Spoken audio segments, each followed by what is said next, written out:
Assalamualaikum warahmatullahi wabarakatuh. Perkenalkan, nama saya Siti Malamalia dengan NIM 2014-20161. Di sini saya akan sedikit menjelaskan tentang risiko reputasi dan risiko investasi. Nah, yang pertama itu saya akan menjelaskan tentang risiko reputasi. Risiko reputasi adalah risiko yang akibat menurunnya tingkat kepercayaan para pemangku kepentingan yang bersumber dari persepsi negatif terhadap bank syariah. Hal yang sangat berpengaruh terhadap risiko reputasi itu ada manajemen, pemegang saham, pelayanan yang disediakan, penerapan prinsip, dan publikasi. Terus hal-hal yang bisa menyebabkan reputasi. Yang pertama itu ada kesalahan manajemen, melanggar peraturan, melanggar fatwa Dewan Syariah Nasional. Terus ada skandal keuangan, ada kurang kompeten baik dalam mengelola maupun pelayanannya. Terus integritas yang diragukan dan performa keuangan yang kurang baik. Kegagalan manajemen risiko reputasi itu dapat menimbulkan likuiditas dan penarikan besar-besaran dana dari pihak ketiga. Kemudian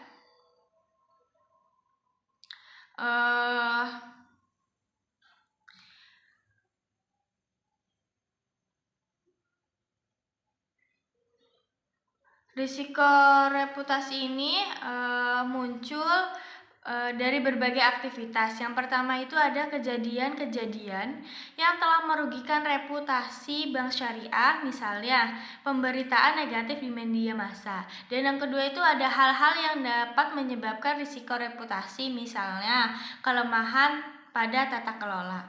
Nah, kemudian ada penerapan manajemen risiko. Yang pertama ada pengawasan aktif Dewan Komisaris, Direksi, dan DPS. Nah, terus di dalamnya itu ada kewenangan dan tanggung jawab Dewan Komisaris dan Direksi. Kemudian ada sumber daya instansi, organisasi manajemen risiko reputasi.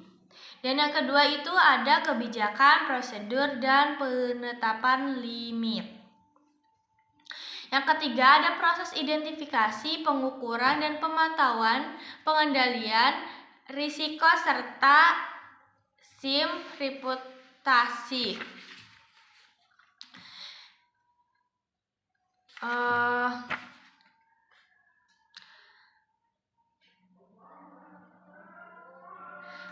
Sistem pengendalian internal untuk memastikan tingkat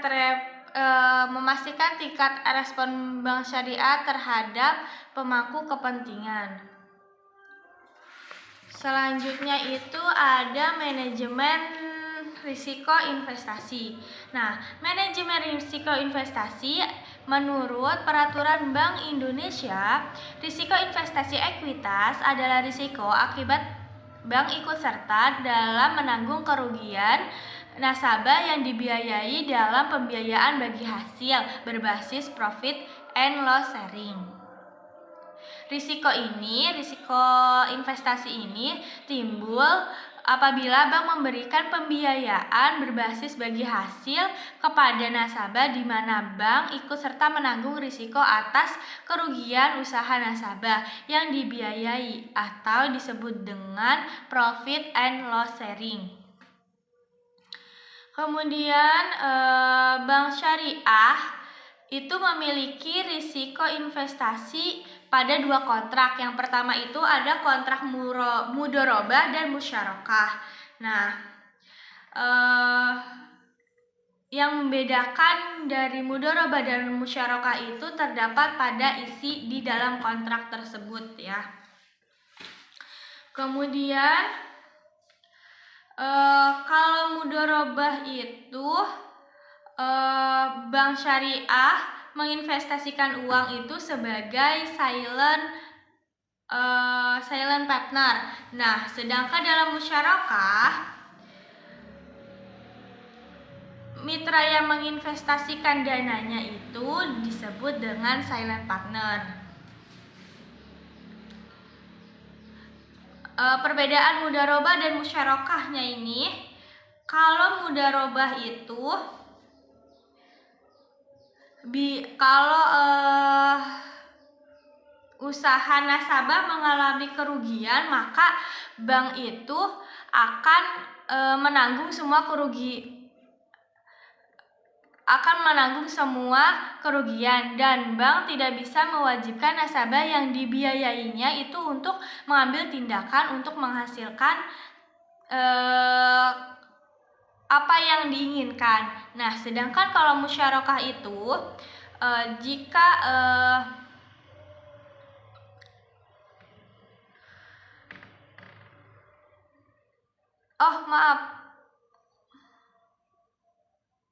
Nah, kalau musyarakah itu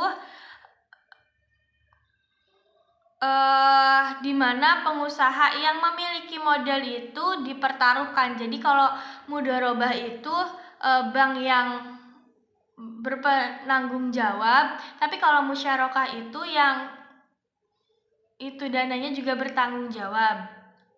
Terus di sini ada fitur dari risiko investasi. Ada 4 fitur. Yang pertama, sifat investasi ekuitas memerlukan pengawasan mendalam untuk mengurangi asimetris informasi. Dan yang kedua itu, mudharabah dan musyarakah adalah perjanjian pembagian keuntungan dan kerugian serta menghadapi risiko hilangnya modal walau dengan pengawasan yang memadai. Dan yang ketiga itu investasi ekuitas. Selain investasi pasar saham, tidak memiliki pasar sekunder yang mengakibatkan besarnya biaya untuk keluar lebih awal. Dan yang terakhir adalah investasi ekuitas mungkin tidak memberikan pendapat yang stabil dan keuntungan modal mungkin satu-satunya pengembalian.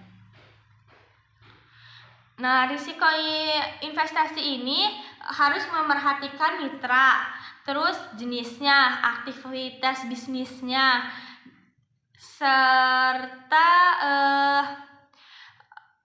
operasional usahanya.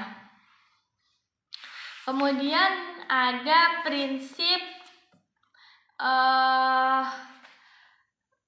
untuk mempertimbangkan operasional. Yang pertama itu bank syariah harus memiliki strategi manajemen risiko dan proses pelaporan yang memadai sehubungan dengan karakter risiko investasi termasuk investasi mudharabah dan musyarakah. Dan yang kedua itu, bank syariah harus memastikan metodologi evaluasi yang tepat dan konsisten serta harus menilai potensi dampak dari metode perhitungan dan alokasi laba. Yang ketiga, bank syariah harus mendefinisikan dan menetapkan serta strategi untuk keluar dalam kegiatan investasi modal mereka, termasuk kondisi perpanjangan dan pengembalian atas investasi. Dan mungkin cukup sekian dari saya, kurang lebihnya saya mohon maaf. Wassalamualaikum warahmatullahi wabarakatuh.